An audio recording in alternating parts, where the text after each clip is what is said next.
लिया मामा से था। खाओ खाओ, ये ऐसे ही खाते हैं, ऐसे ही खाते हैं।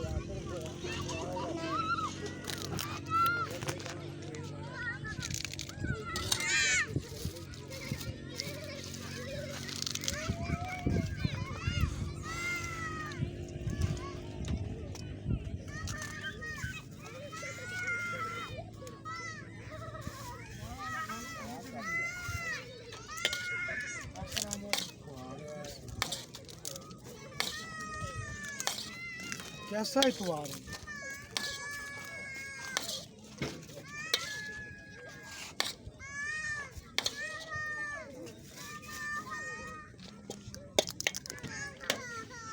चार दिन जाना किन्ने नहीं करोगे?